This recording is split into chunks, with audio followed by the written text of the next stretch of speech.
தமிழ் பேசும் அனைவருக்கும் வணக்கம். சமீப காலமா அரசாங்கம் கொடுக்கிற நிதி உதவி திட்டங்கள் பத்தின பல செய்திகள் சமூக வலைதளங்கள்ல பரவிக்கிட்டு இருக்கு.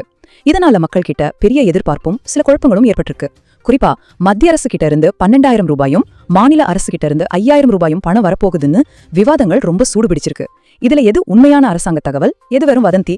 இந்த முழுமையான செய்தி தொகுப்புல வதந்திகளுக்கும் உண்மைகளுக்கும் உள்ள வித்தியாசத்தை ஆதாரபூர்வமான தகவல்களோட நம்ம தெளிவா பார்க்கலாம். சரி, முதல்ல மக்கள் எல்லாரோட கவனத்தையும் ஈர்த்திருக்கிற அந்த முக்கியமான தொகையிலிருந்து ஆரம்பிக்கலாம். ஆமாங்க, 12,000 ரூபாய். மத்திய அரசாங்கம் ஒவ்வொரு குடும்பத்துக்கும் இந்த தொகையை கொடுக்க போறதா ஒரு செய்தி ரொம்ப வேகமா பரவிட்டு இருக்கு.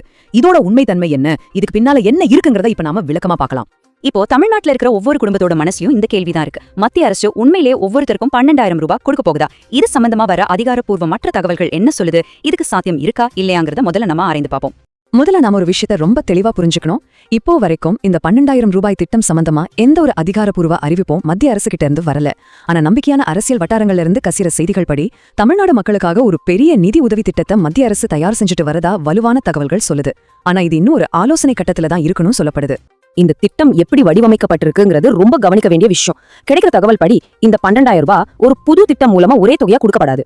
அதுக்கு பதிலா ஏற்கனவே மத்திய அரசு கொடுத்துக்கிட்டு இருக்கிற பல நலத்திட்டங்களோட நிலுவைத் தொகையை ஒன்னா சேர்த்து ஒரே மெகா பேக்கேஜா கொடுக்க ஆலோசிச்சுட்டு வரதா தெரியுது.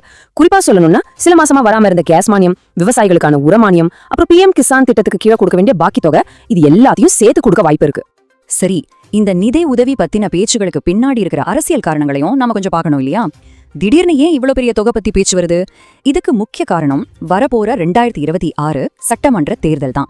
அந்த தேர்தலை குறி வச்சுதான் இந்த அறிவிப்புகள் எல்லாம் ஒரு அரசியல் வியூகமா பார்க்கப்படுது. இது மாநில ஆளும் கட்சிக்கும் மத்திய ஆளும் கட்சிக்கும் இடையே நடக்கிற ஒரு அரசியல் போட்டியோட ஆரம்பமா கூட இருக்கலாம். இந்த ஒப்பீடு இப்போதைய அரசியல் நிலவரத்தை நமக்கு ரொம்ப தெளிவா காட்டுது. ஒரு பக்கம் மாநில அரசு ஏற்கனவே கலைஞர் மகளிர் உரிமை திட்டத்தின் கீழே 5,000 ரூபாய் தொகையை கொடுத்துட்டாங்க. அந்த பணம் மக்கள் கைக்கு போயிடுச்சு.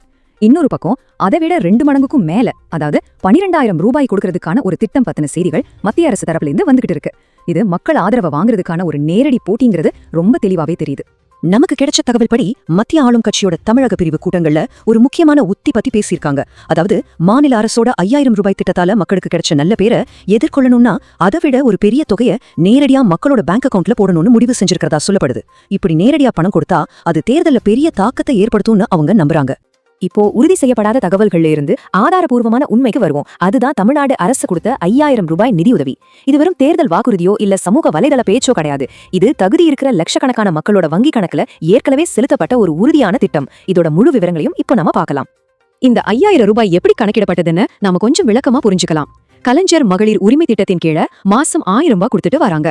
இதுல பிப்ரவரி, மார்ச், ஏப்ரல்னு 3 மாசத்துக்கான உரிமை தொகை, அதாவது மொத்தம் 3,000 ரூபாய் முன்கூட்டியே அக்கவுண்ட்ல போடப்பட்டுச்சு. அதோட சேர்த்து ஒரு கோடைக்கால சிறப்பு தொகுப்பா இன்னும் 2,000 சேர்த்து மொத்தமா 5,000 ரூபாய் தகுதி உள்ளவங்களோட வங்கி கணக்குக்கு வந்து சேர்ந்தது. இந்த திட்டத்தோட வீச்சு எவ்வளவு பெருசுன்னு பாத்தீங்கன்னா, தமிழ்நாட்டுல சுமார் 1,31,00,000 பெண்கள் இந்த 5,000 நிதி உதவியை வாங்கி பயனடைஞ்சிருக்காங்க. இது மாநிலத்துல இருக்கிற பெரும்பாலான குடும்பங்களுக்கு போய் சேர்ந்த ஒரு திட்டம். அதனால இது மாநில அரசோட மிக முக்கியமான மக்களை நேரடியா சென்றடைஞ்ச ஒரு நலத்திட்டமா பார்க்கப்படுது. இந்த அரசியல் போட்டி இதோட நிக்கல. இதுக்கு இன்னும் வலு சேர்க்கிற மாதிரி ஆளும் திமுக தரப்புல இருந்து ஒரு முக்கியமான தேர்தல் வாக்குறுதியும் கொடுத்திருக்காங்க. அதன்படி 2026 தேர்தல்ல அவங்க மறுபடியும் ஜெயிச்சு ஆட்சிக்கு வந்தா இப்போ கொடுக்கிற மாதாந்திர உரிமை தொகையான 1,000 ரூபாயை 2 மடங்கா, அதாவது 2,000 உயர்த்துவோம்னு அறிவிச்சிருக்காங்க. இதுவும் வாக்காளர்களை கவரும் ஒரு முக்கிய அறிவிப்பா பார்க்கப்படுது. சரி, இப்போ ரொம்ப முக்கியமான நடைமுறைக்கு தேவையான ஒரு பகுதிக்கு வருவோம். மாநில அரசோட இந்த உரிமை தொகை திட்டத்துல பணம் வாங்கணும்னா என்னென்ன தகுதிகள் இருக்கணும், யார் யாருக்கெல்லாம் இது கிடைக்கும், யார் யாருக்கு கிடைக்காதுங்கிறத தெளிவாவும் விளக்கமாவும் இப்ப தெரிஞ்சுக்கலாம். அரசு வெளியிட்ட தகுதி பட்டியலை இப்போ கவனமா பார்க்கலாம்.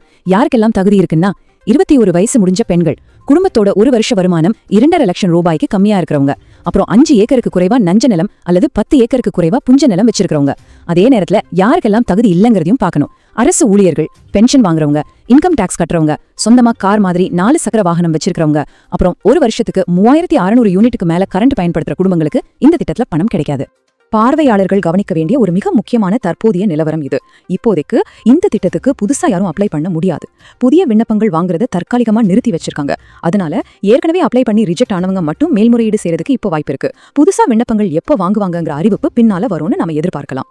இந்த நிதி உதவி திட்டங்களை தாண்டி அரசாங்கம் பொதுமக்களுக்கு வெளியிட்டிருக்கிற சில கட்டாய அறிவிப்புகளையும் நம்ம தெரிஞ்சுக்கிறது ரொம்ப அவசியம்.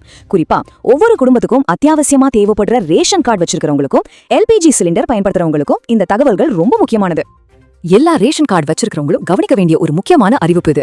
போலி கார்டுகளை கண்டுபிடிக்கிறதுக்காக குடும்பத்துல இருக்கிற எல்லா உறுப்பினர்களும் அவங்கவங்க ரேஷன் கடைக்கு போய் கைரேகையை பதிவு செஞ்சு EKYC முடிக்கிறது கட்டாயமாக்கப்பட்டிருக்கு. இதை முடிக்கிறதுக்கான கடைசி தேதி மார்ச் மாசம் 25ஆம் தேதி 2026ஆம் வருஷம்னு சொல்லிருக்காங்க. இந்த தேதிக்குள்ள எல்லாரும் இதை முடிச்சிடுறது ரொம்ப அவசியம். இதே மாதிரி ஒரு சரிபார்ப்பு முறை வீட்டுக்கு சமையல் கேஸ் சிலிண்டர் வாங்குறவங்களுக்கும் கட்டாயமாக்கப்பட்டிருக்கு. மானிய விலையில சிலிண்டர் தொடர்ந்து கிடைக்கிறதுக்கும் மத்த சேவைகள் தங்கு தடையின்றி கிடைக்கிறதுக்கும் எல்லாருமே பயோமெட்ரிக் ஆதார் அங்கீகாரத்தை முடிக்கணும். இதை முடிக்கலன்னா எதிர்காலத்துல மானியம் நிறுத்தப்பட வாய்ப்பு இருக்குங்கிறத எல்லாரும் கவனத்துல வச்சுக்கணும். இன்னைக்கு செய்தி தொகுப்புல பரவி வர்ற வதந்திகள், உறுதிப்படுத்தப்பட்ட உண்மைகள், அப்புறம் அரசாங்கத்தோட கட்டாய அறிவிப்புகள்னு எல்லாத்தையும் விளக்கமா பார்த்தோம். தேர்தல் நெருங்கி வர இந்த நேரத்துல இது மாதிரி நிதி உதவி திட்டங்களையும் கவர்ச்சிகரமான வாக்குறுதிகளையும் வாக்காளர்களான நாம எப்படி பார்க்கணும்? எது உண்மையான நலத்திட்டம், எது வெறும் தேர்தல் கால அறிவிப்புங்கிறத எப்படி நாம பிரிச்சு பார்க்கறது? இதை நாம ஒவ்வொருத்தரும் யோசிச்சு பார்க்க வேண்டிய ஒரு முக்கியமான கேள்வி. இன்னைக்கு மத்திய அரசோட 12,000 கோடி திட்டம் பத்தின வதங்கிகளோட பின்னணியையும், மாநில அரசோட 5,000 உதவித்தொகை பத்தின உண்மைகளையும், அதோட ரேஷன் மற்றும் LPG சம்பந்தமான முக்கிய அறிவிப்புகளையும் விளக்கமா பார்த்தோம். இந்த மாதிரி ration card updates, government scheme news எல்லாம் தெரிஞ்சுக்க மறக்காம சப்ஸ்கிரைப் பண்ணி வச்சுக்கோங்க. இந்த வீடியோ பத்தி நீங்க என்ன நினைக்கிறீங்கன்னு கமெண்ட்ல சொல்லுங்க. இது உங்க ஃப்ரெண்ட்ஸ் அண்ட் ஃபேமிலிக்கும் ஷேர் பண்ணுங்க. வீடியோ பிடிச்சிருந்தா லைக் பண்ணுங்க. தமிழ் பேசும் அனைவருக்கும் நன்றி.